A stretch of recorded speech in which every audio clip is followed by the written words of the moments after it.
জয় গুরু, জয় গুরু, জয় গুরু। শ্রী শ্রী ১০৮ স্বামী নিগমানন্দ সরস্বতী পরমহংসদেব রচিত প্রেমিক গুরু গ্রন্থ থেকে কিছু অংশ পাঠ করছি। সাধু সঙ্গ। কুসঙ্গ যেমন ভক্তিপথের কণ্টক, সৎসঙ্গ তেমনি ভক্তি লাভের সহায়। ভক্তি ভগবৎ ভক্ত সঙ্গে জন্মিয়া থাকে। সূর্য কিরণমালা দ্বারা যেরূপ বাহিরের অন্ধকার নাশ করেন, তদ্রূপ সাধুগণ তাহাদিগের সদুক্তিরূপ কিরণজাল দ্বারা সর্বতভাবে হৃদয়ের অন্ধকার নাশ করিয়া থাকেন। ভগবান শ্রীকৃষ্ণ বলিয়াছেন, সাধুদিগের সংসর্গে আমার শক্তি সম্বন্ধীয় হৃদয় ও কর্ণের সুখজনক কথা হইতে থাকে।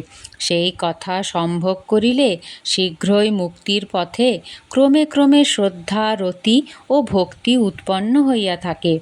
ভক্তপ্রবর প্রহ্লাদ বলিয়াছেন, যে পর্যন্ত বিষয় অভিমান সাধুদিগের পদধূলি দ্বারা অভিষিক্ত না হইবে, সে পর্যন্ত কাহারও মতি সংসার বাসনা নাশের উপায় যে ভগবানের চরণপদ্ম, তাহা স্পর্শ করিতে পারিবে না।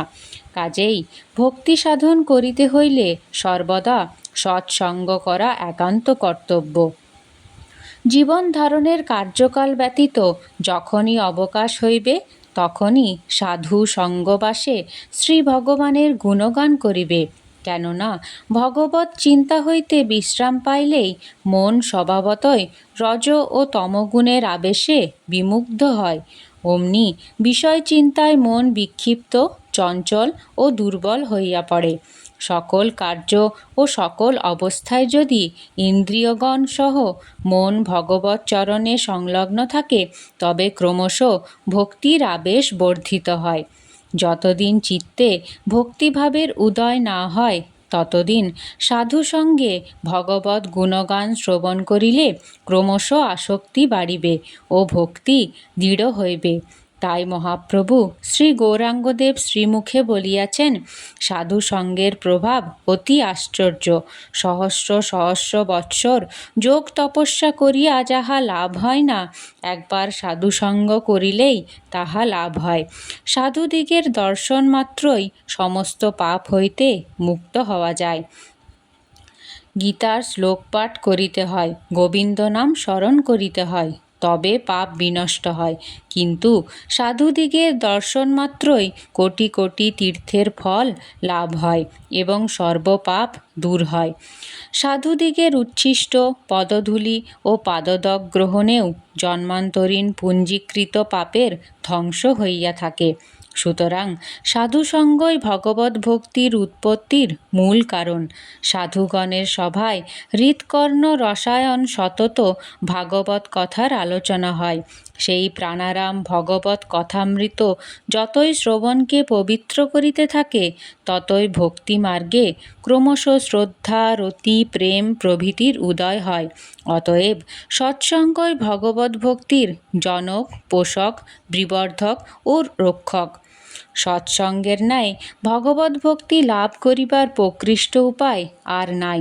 সাধুর দর্শন স্পর্শনে তাহার সাত্ত্বিক পরমাণু সাধারণের তামস পরমাণুকে অভিভূত করিয়া ফেলে। সুতরাং অচিরে ভক্তির সঞ্চার হইয়া থাকে।